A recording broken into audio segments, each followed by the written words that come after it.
You just realized your business needed to hire someone yesterday. How can you find amazing candidates fast? Easy. Just use Indeed. Stop struggling to get your job post seen on other job sites. With Indeed sponsored jobs, your post jumps to the top of the page for your relevant candidates, so you can reach the people you want faster. According to Indeed data, sponsored jobs posted directly on Indeed have 45% more applications than non-sponsored jobs. Don't wait any longer. Speed up your hiring right now with Indeed. And listeners of this show will get a $75 sponsored job credit to get your jobs more visibility at Indeed.com/kidsandfamily. Just go to Indeed.com/kidsandfamily right now and support our show by saying you heard about Indeed on this podcast. Terms and conditions apply. Hiring? Indeed is all you need.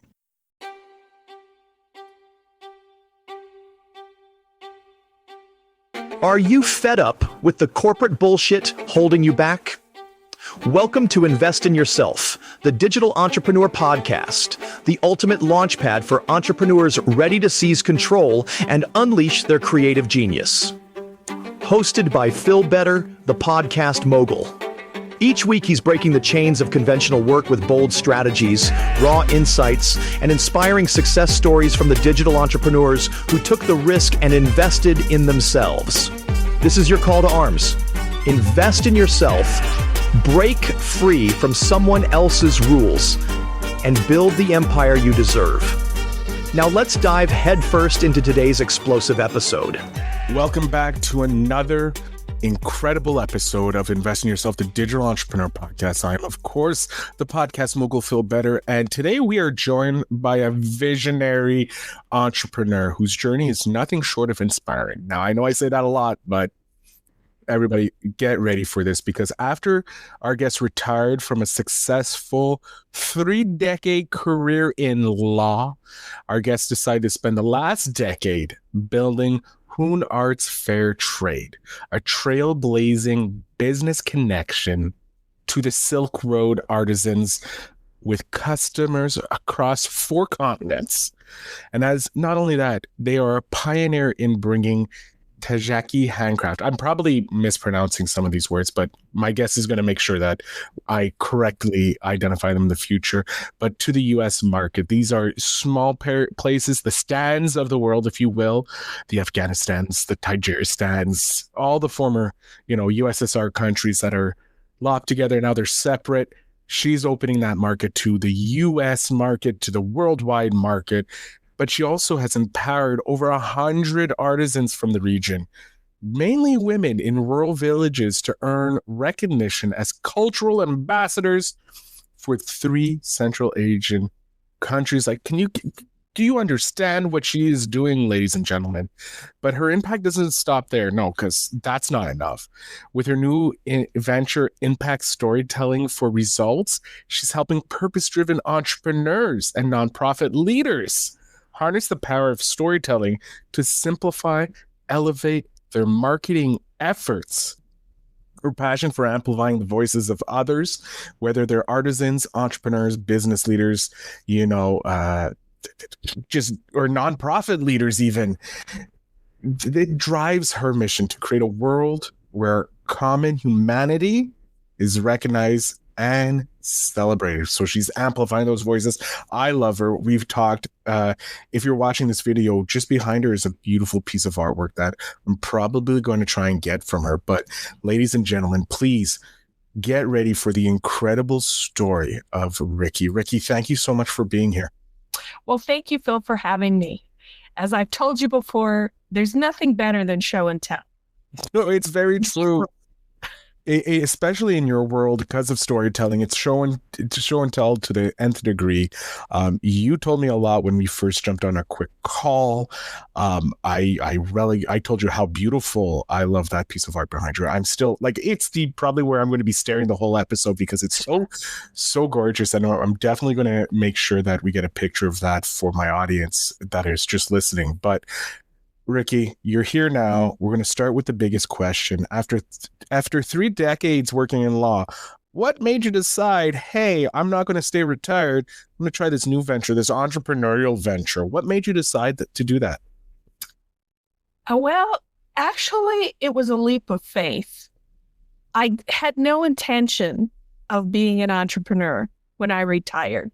What I did want to do was get back to the world of cross-cultural connections and international travel and meeting people from different places.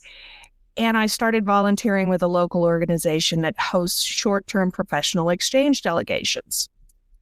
We hosted a couple of delegations from Tajikistan, which for those of you, which included me at the time, who don't know where that is, it's immediately north of Afghanistan, west of China, and a couple of countries, a couple of stands south of Russia.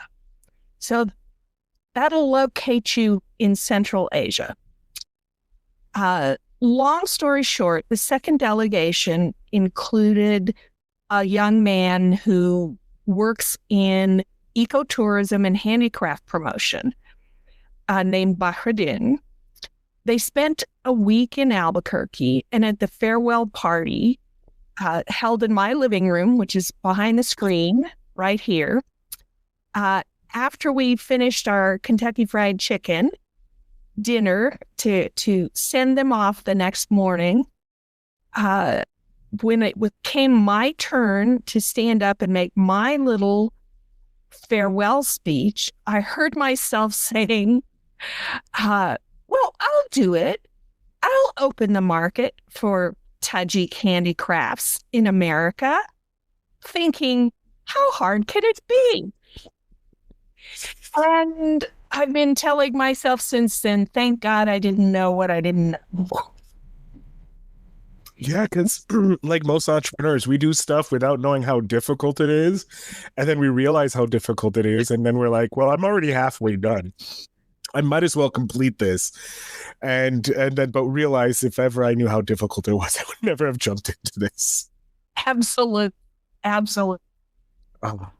So with being the cultural ambassador to these Central Asian countries that pretty much never had access to a North American market where we are ravenous for amazing pieces of handcrafted art.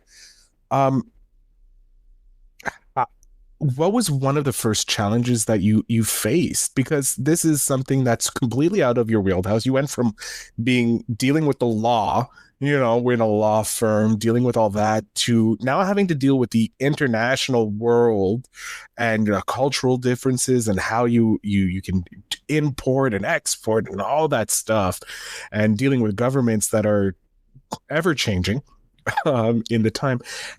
What was one of the first things that you did, like apart from joining this amazing organization of cultural breath of air? What did you do? Like you finally decide, okay, I'm going to open the market. What did you do? What was the next step? Well, the first thing I did was talk to a young friend of mine. I'm past 50, shall we say. I talked to a young whippersnapper and said, so what should I do now? And we talked about, you need a website. And she first sent me to Etsy.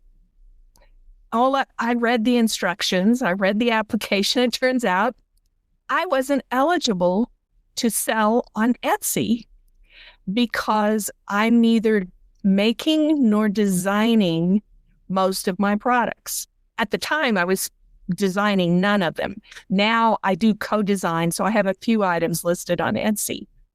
So that meant, oh my God, what else am I going to do? And somebody else, I don't remember who, recommended, oh, well, Shopify is what you need to do. So I went on Shopify, and you have to understand, when I started, it was like, website. I'd had a secretary. Where's secretary? You were doing all the little itty bitty stuff. You were like, oh, it's done. Okay, yeah, just go over here, fill out this, and we're good. You were my handwritten contract, make it so. And so I stumbled my way through choosing a theme. I had no idea what a theme was.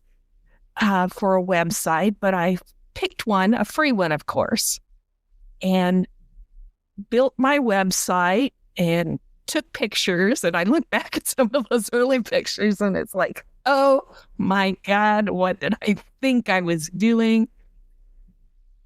And I'm one of those newbies who, back in the old days, who thought, oh, well, I have a website now. The customers are just going to start rolling in, build it, and they'll come.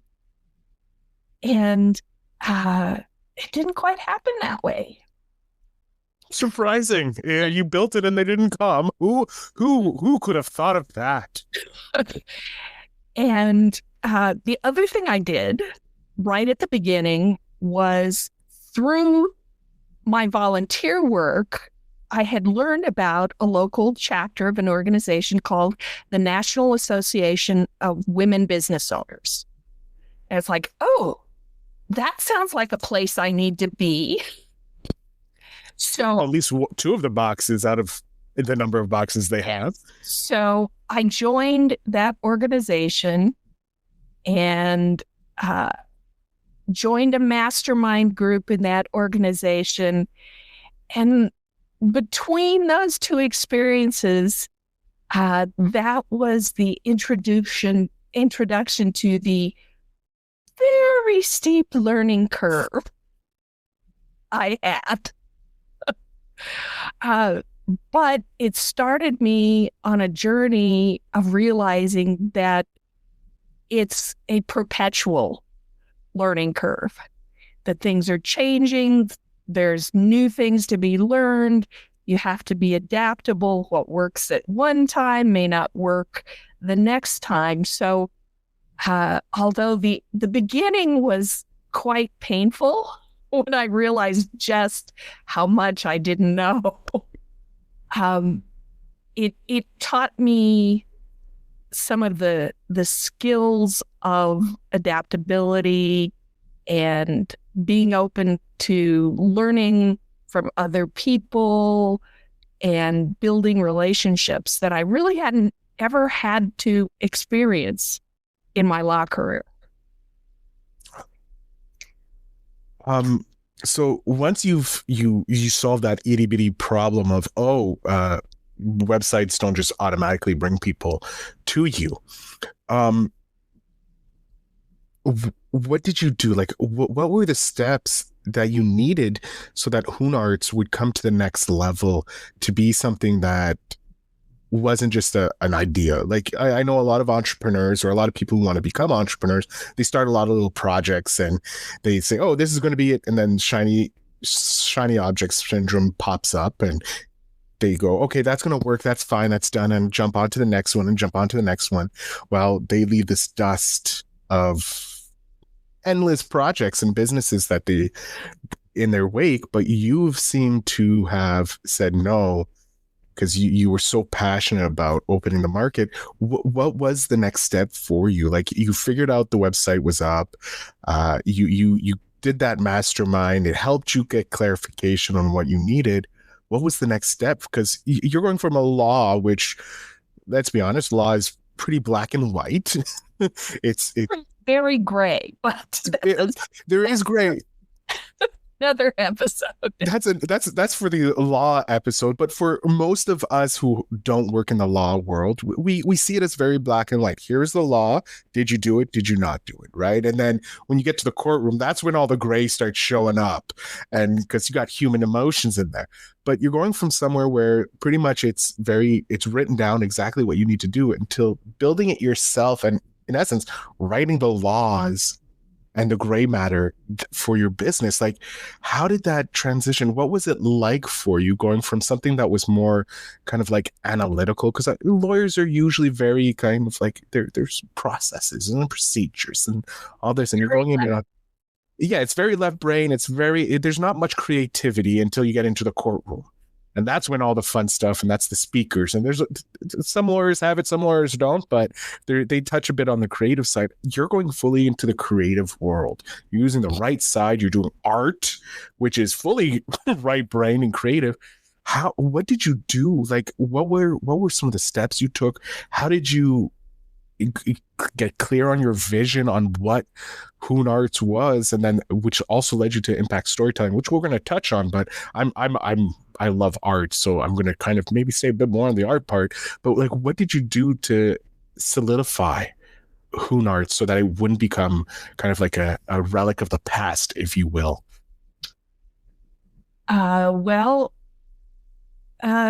Probably two threads that are still the cornerstone of Hoon Arts. One of them is learning, and the other one is building relationships. And on the learning side, I've invested over the years literally tens of thousands of dollars in coaching, business coaching, training. I've also taken a lot of free webinars, like many entrepreneurs, especially who work in the digital arena.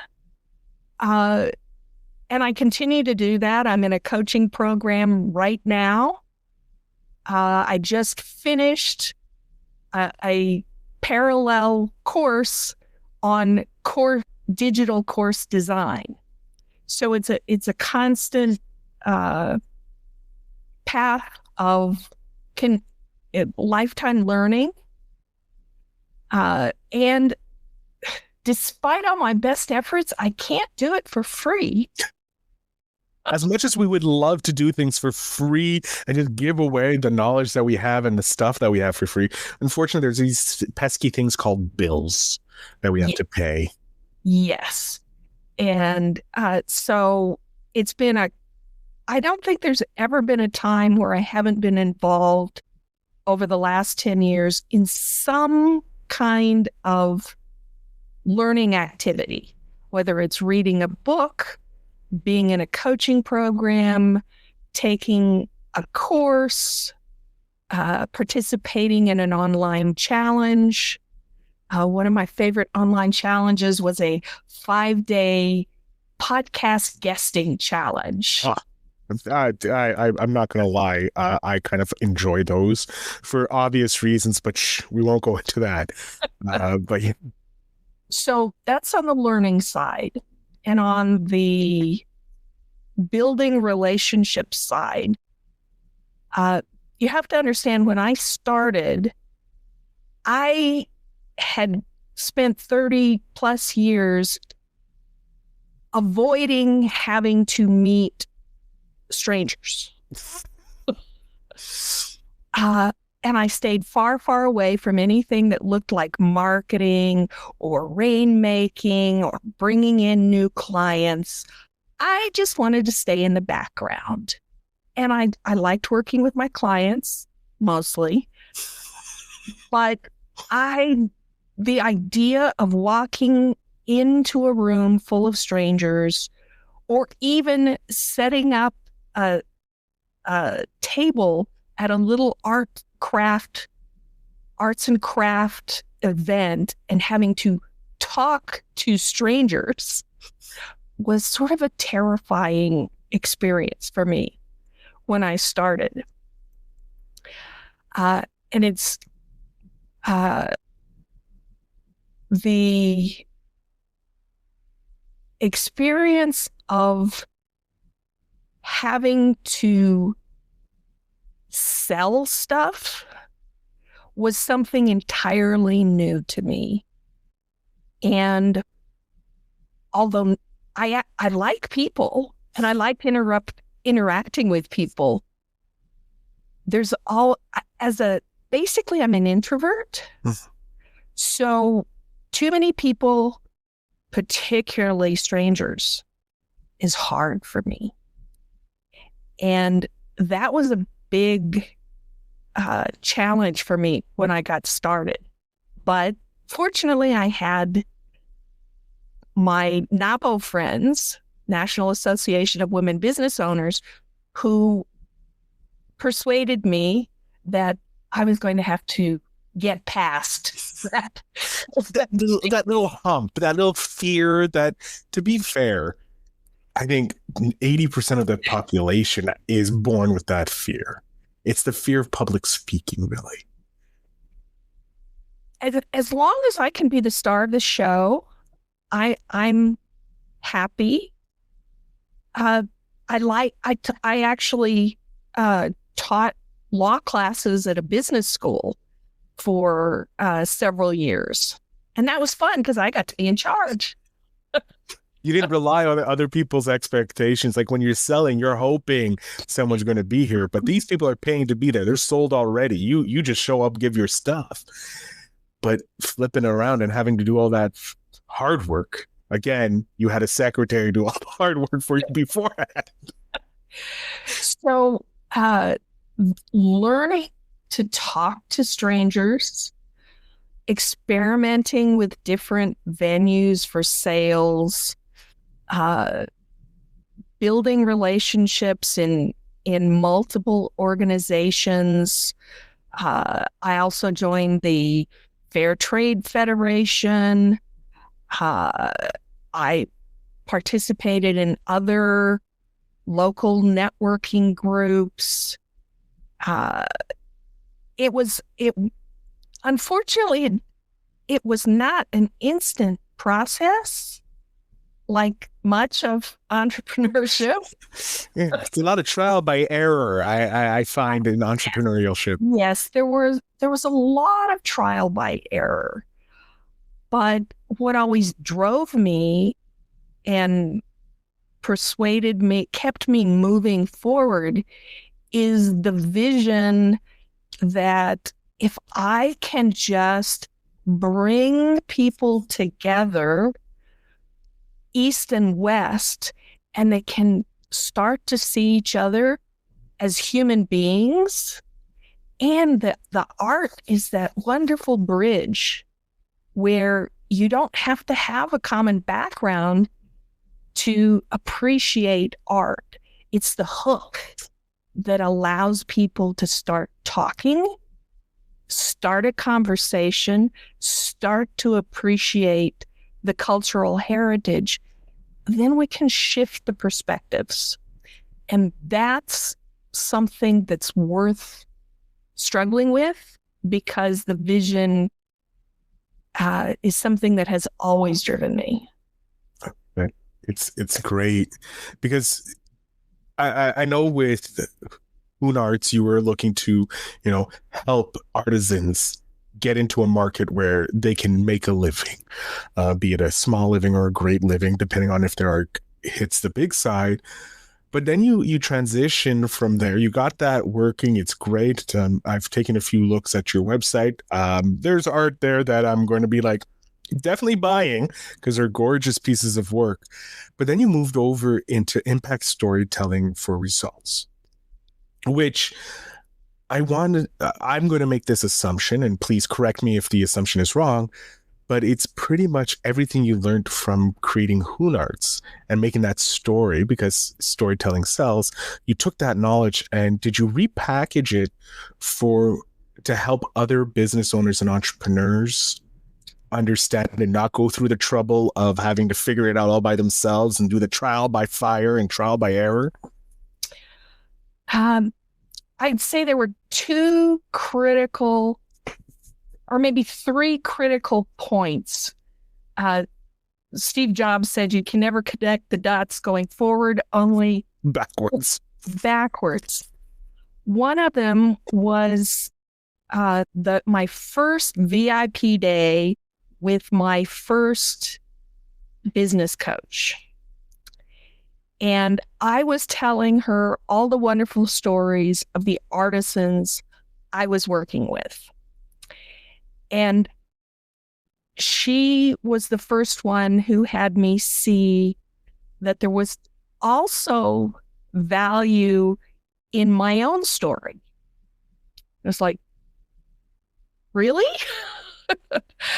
Why would that be interesting to people? So there was something about my story which didn't seem valuable to me, But I kept that idea in the back of my head. And as I started doing more speaking engagements over the years, people would tell me they loved the stories, the behind the scenes stories of how I did it. How it worked, what it was like to work with the artisans.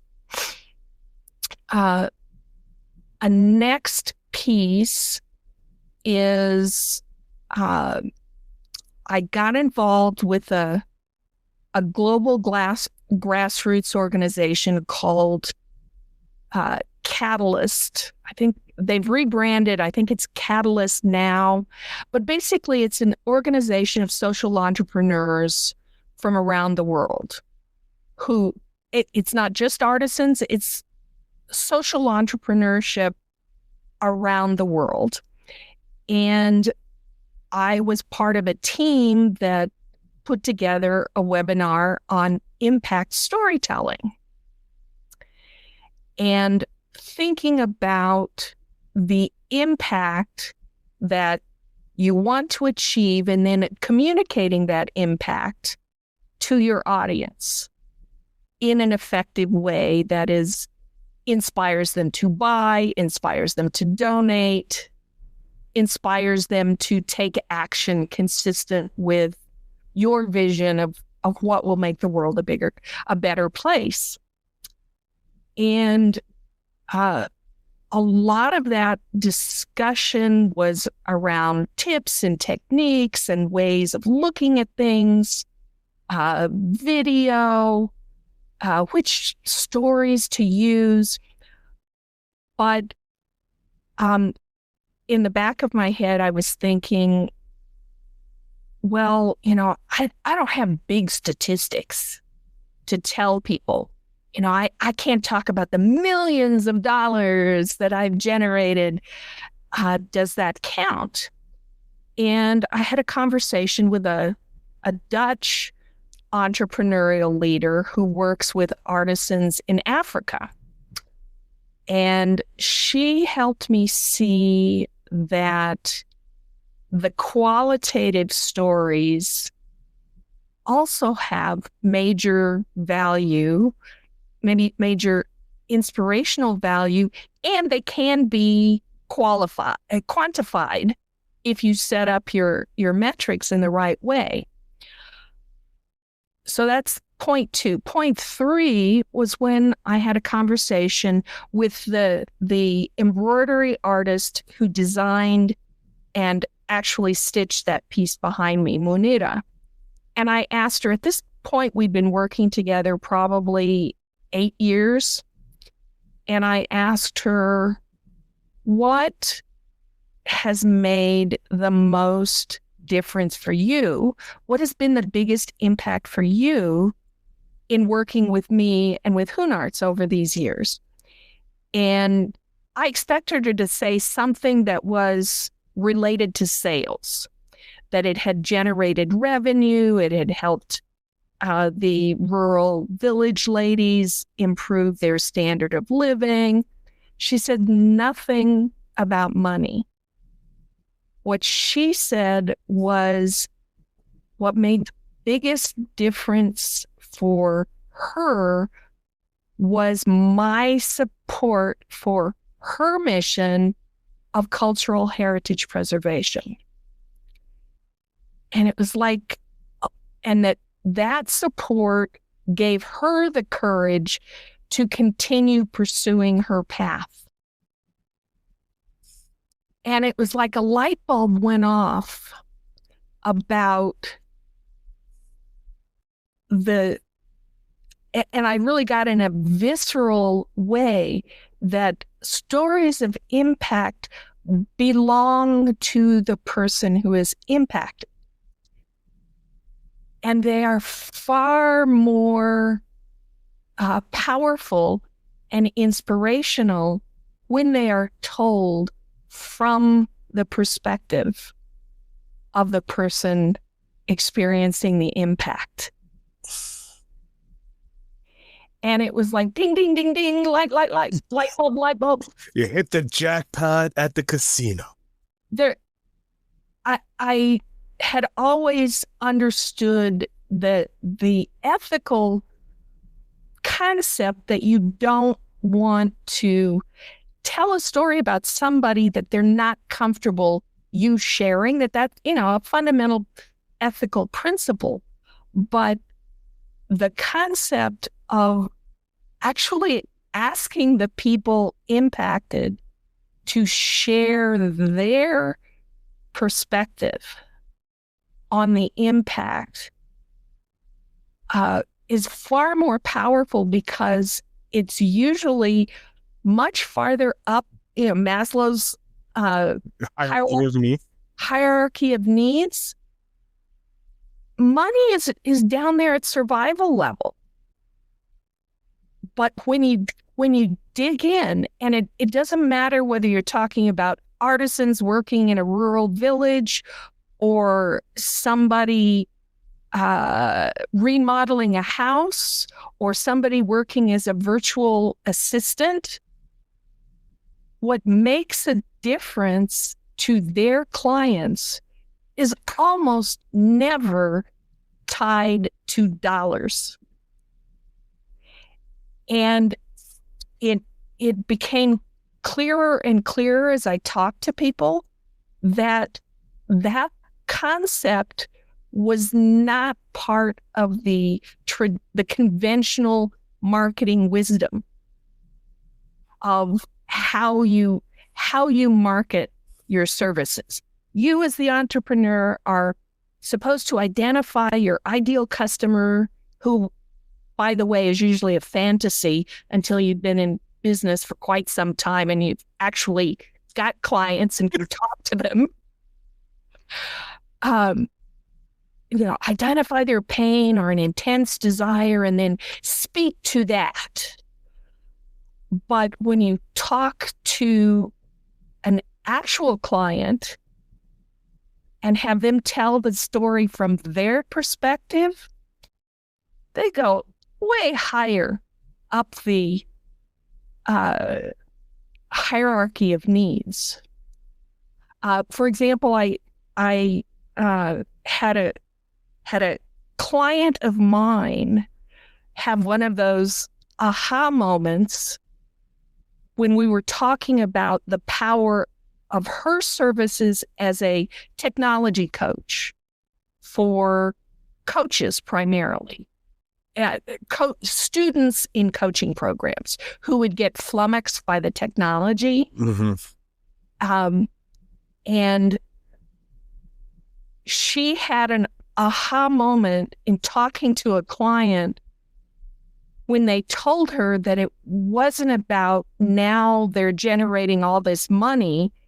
It's now they have the confidence to figure things out. I love that.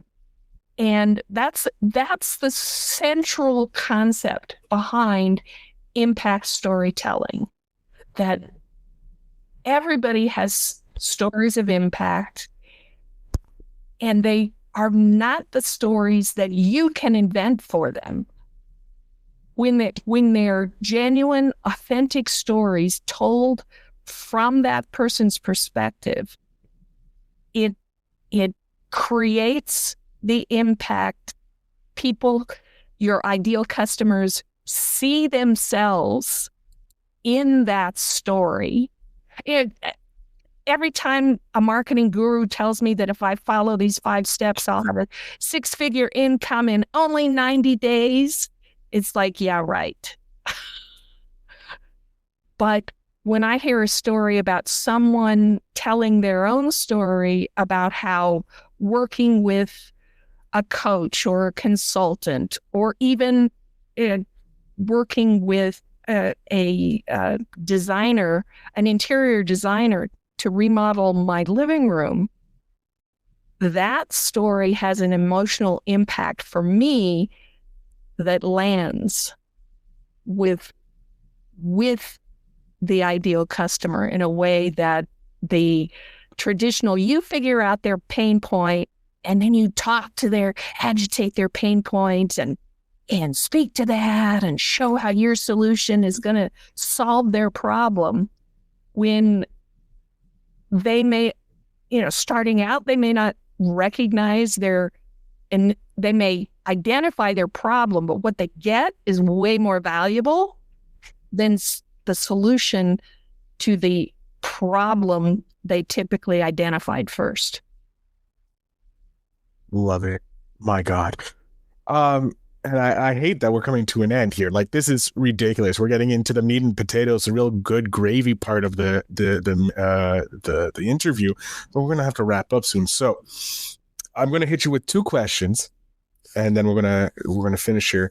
My first one is because going back to the art, because you're tapping into a gold mine of different types of artists that haven't been really, open to our market before. Yes, Central Asia, they have all their artwork there and they're flushed and people are overwhelmed with the amount of art, but we over here, we're starving for that art.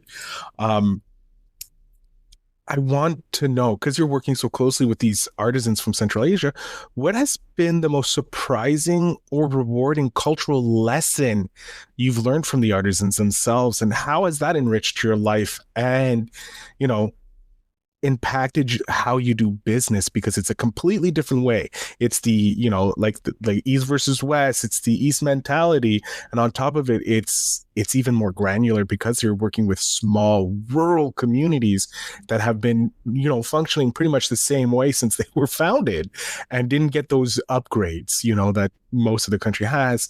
How has that impacted you?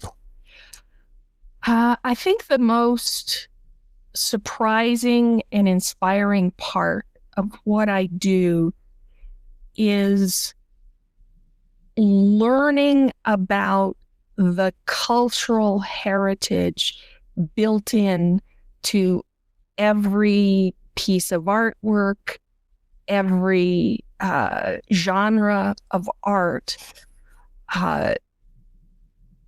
and the heritage, the meaning behind each element. For example, this pattern is a tree of life. It is, and it symbolizes long life, growth, prosperity, but colors have symbolism.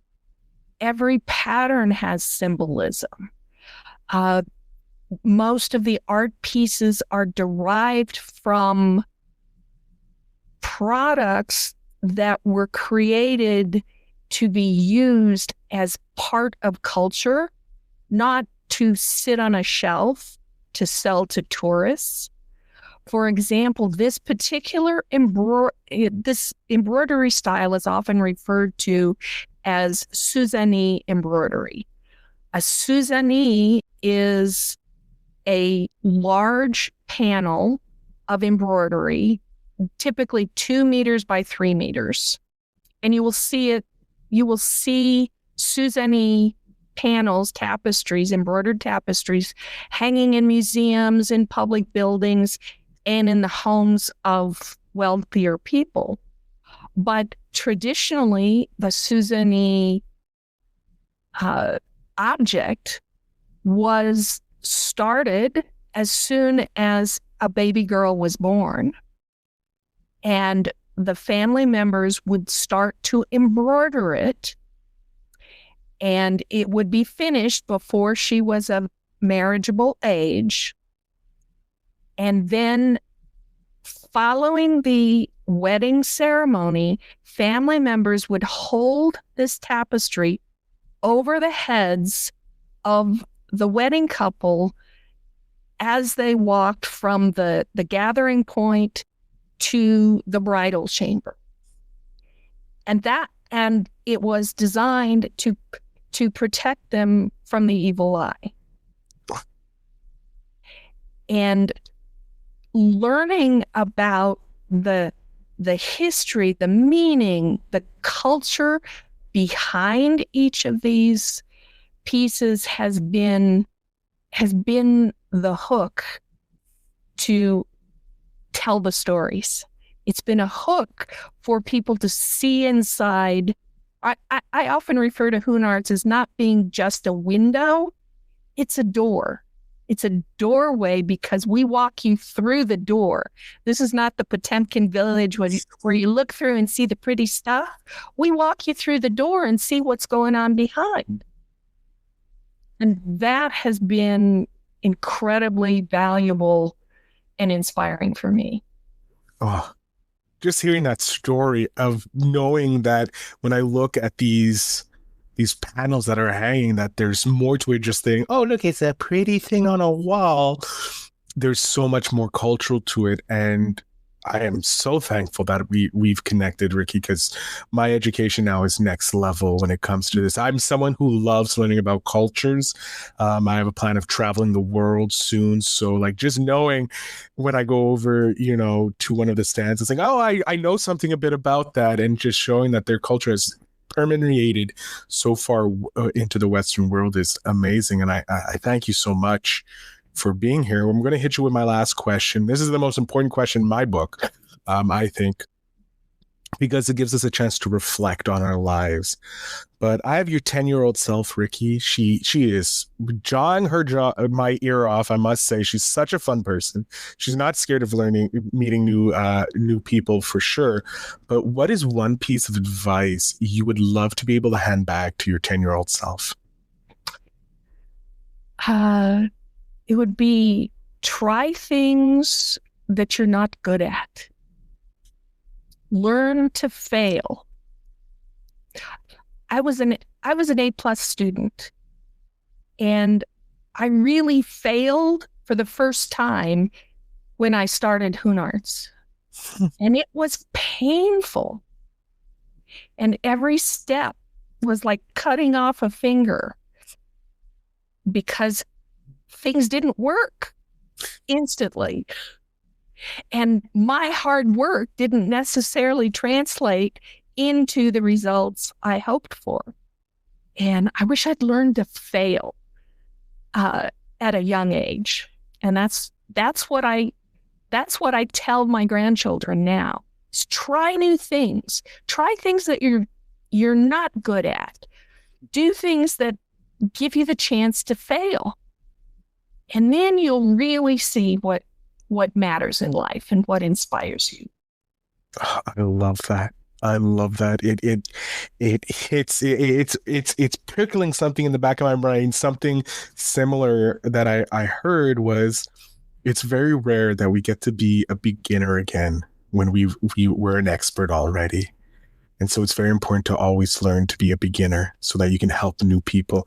And I think your advice saying, hey, fail at as many things as you possibly can is very apropos, because it's very important. Because if we don't understand how failure feels when it really matters and we do fail at something that's important, we don't know how to deal with it. But if we already know how to deal with failures, we already know how to overcome the failure. I think, Rikki, you blew my mind more ways than Sunday. I'm going to jump off. I want you to tell my audience how they either can, get some of that amazing artwork from Hoon Art, or if they're looking to get that impactful storytelling to take their business to that next level because they need that help, how they can get in touch with you, how they can work with you, whatever is what you want to tell them. Please let them know. The floor is yours. Well, hoonarts.com is the website for Hoon Arts Fair Trade that has our products available for purchase. It has our blog with all these wonderful stories about the artisans and the culture, and lots of additional information about the company, the artists behind the products. And if you're interested in the storytelling side, you can reach me by writing to impactstorytelling@hoonarts.com. Again, that's impactstorytelling@hoonarts.com.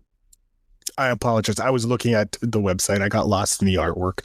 I really should not have access to the web while I'm doing these interviews because sometimes I just get lost. But Rikki, I want to thank you so much for being here, sharing your story. When I first jumped on a call with you a couple of weeks ago, I knew I never thought that this is where we'd be coming. But the art that you have shown me, the stories you shared with us today, I'm just so thankful to have you on, and I'm looking forward to getting a little piece of art as well so that I can adorn my walls. Maybe we'll put it right over here so to make it a little more than just white space.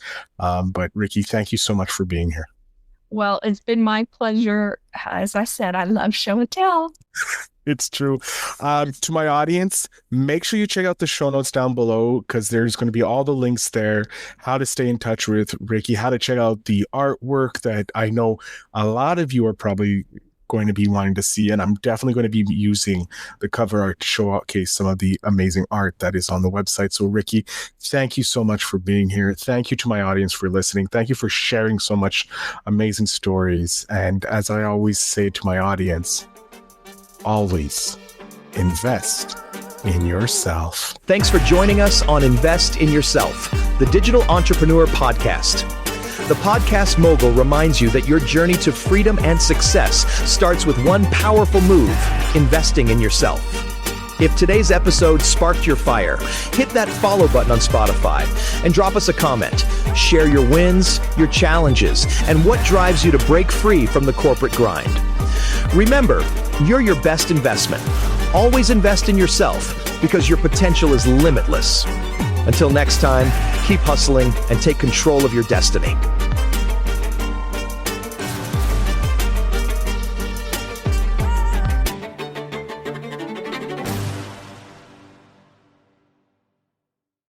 You just realized your business needed to hire someone yesterday. How can you find amazing candidates fast? Easy. Just use Indeed. Stop struggling to get your job post seen on other job sites. With Indeed sponsored jobs, your post jumps to the top of the page for your relevant candidates, so you can reach the people you want faster. According to Indeed data, sponsored jobs posted directly on Indeed have 45% more applications than non-sponsored jobs. Don't wait any longer. Speed up your hiring right now with Indeed. And listeners of this show will get a $75 sponsored job credit to get your jobs more visibility at Indeed.com/kidsandfamily. Just go to Indeed.com/kidsandfamily right now and support our show by saying you heard about Indeed on this podcast. Terms and conditions apply. Hiring? Indeed is all you need.